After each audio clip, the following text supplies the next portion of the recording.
Japan's ruling party is reportedly looking to urge the government to restrict the use of Chinese apps like TikTok following India's ban of 59 such apps and repeated threats from the United States. This comes amid growing concerns that the ByteDance-owned teenage sensation and other apps are being used to collect personal data for the Chinese government.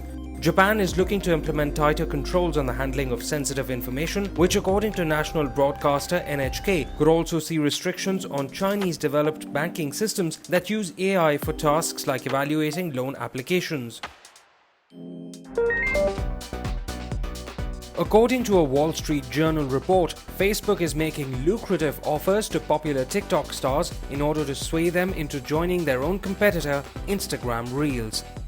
Reels is a recently introduced feature to Instagram that's quite similar to TikTok. With India's ban on TikTok and more recently other countries like Japan and US considering a similar move, TikTok has reportedly set up a $200 million fund to help creators stay on the platform. However, reports say that with Facebook's deeper pockets and stronger ecosystem, the US tech giant might be able to reel in some big TikTok fish. Microsoft has launched its new Family Safety app for Android and iOS, allowing parents to manage their children's app usage and overall screen time. The software giant had first announced the app back in March and has been testing it in recent months before making it available for all.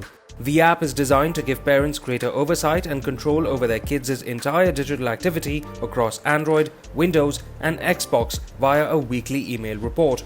Parents can set app time limits and create screen time schedules, configure boundaries around web access, and track family members' location, among other things. Sony has taken the wraps off its latest A7S III full-frame mirrorless camera, giving it upgraded video recording capabilities along with a few world's first features as well. The A7S III gets a new Bion Z XR chip, a 12.1 megapixel Exmor-R CMOS sensor, and a 40 to 409,960 ISO range. 4K video can now be recorded at up to 120 fps and Full HD at 240 fps. Videos will be recorded internally with up to 10-bit 422 color sampling at a maximum 600 Mbps. The camera also sports the world's first CF Express Type A and SD UHS-2 dual slots and the world's first 9.44 million dot EVF developed by Sony. Autofocus capabilities have been upgraded on the A7S III, and there's now a tilt-out Touch LCD display that helps navigate a redesigned menu. The camera is set to arrive sometime in August at a price of $3,500 for the body only.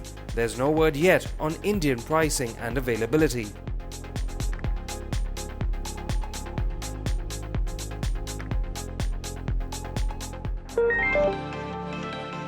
Sony has added a new mid-range model to its soundbar lineup in India, the Sony HD-G700. It comes with a wireless subwoofer, supports Dolby Atmos, DTS-X, and offers 3.1 channel audio that can be upscaled to 7.1.2 channel surround sound. The soundbar has 3 front speakers, including a dedicated center speaker that ensures voice sounds can be clearly heard. The HD-G700 has different sound settings meant for various content and features HDMI in and HDMI out as well as a TV in optical port and Bluetooth wireless connectivity. The speaker has 400 watts of power and packs Sony's technology for vertical audio reproduction.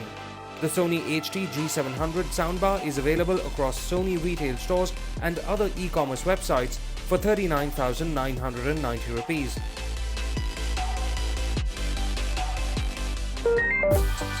The Consumer Technology Association has announced that CES 2021, scheduled for January next year, will now be going ahead as an online event. While the event was being planned with extra precautions in mind, like wider aisles and regular sanitation, the CTA has said it's now going to be an all-digital experience due to the pandemic. It's worth noting that reports back in April accused the CES 2020 event in January for being a potential catalyst for COVID-19 in the US, with attendees flying in from all over the world and no social distancing norms in place at the time.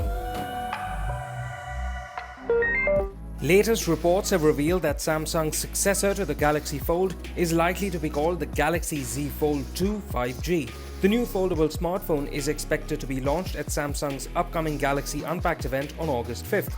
Rumors and leaks over the past few months have indicated that it may have a hole-punch display on the inside, a larger and higher resolution secondary outer display, and the latest Qualcomm hardware, among other things. The OnePlus Nord is reportedly set to launch in the US later this year after skipping the region with its global launch on July 22nd. OnePlus co-founder Carl Pei has reportedly told Wired in an interview that a Nord-branded smartphone will debut in the US, but it won't be the same as the one recently launched in India and European markets. More interestingly, reports have indicated that a OnePlus phone with a Snapdragon 690 chip is in development, reportedly the OnePlus Nord Lite, and this may be the model that's ultimately sold in the US. Chinese smartphone maker Nubia has added the latest member to its Red Magic gaming smartphone series, the Red Magic 5S. It comes with a 6.65-inch Full HD Plus AMOLED display with 144Hz refresh rate and 240Hz touch response rate, as well as capacitive touch triggers for competitive gaming. It's powered by Qualcomm's second-best Snapdragon 865 chipset, coupled with up to 16GB of LPDDR5 RAM and 256GB of UFS 3.1 storage. The Red Magic 5S includes an improved cooling system with a silver-plated vapor chamber and built-in fan for better thermal performance. It's got a 64-megapixel triple-rear camera setup with the same 4500 mAh battery that supports 55-watt fast charging. The Nubia Red Magic 5S starts at 3,799 yuan for the 8GB RAM 128GB storage variant, but Indian availability is yet to be announced. The Nubia watch has been launched alongside the Red Magic 5S gaming smartphone in China. It features a curved 4.01-inch super flexible AMOLED display with always-on functionality and a crown element on the side for touch-free controls.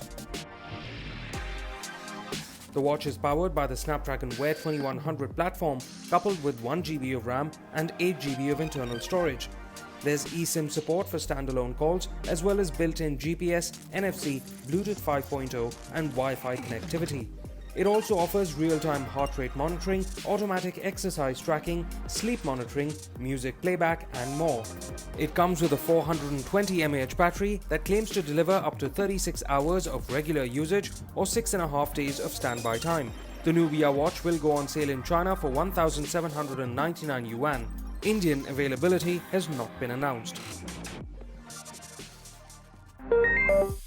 According to a Bloomberg report, tech giants Google and Samsung are negotiating a deal where Google services like Assistant and the Play Store would receive more room on Samsung's phones instead of the Korean manufacturer's own alternatives, Bixby and the Galaxy App Store. In response to the report, a Samsung spokesperson said that the firm remains committed to its own ecosystem and services, while Google maintained that there was no plan to change the current agreement.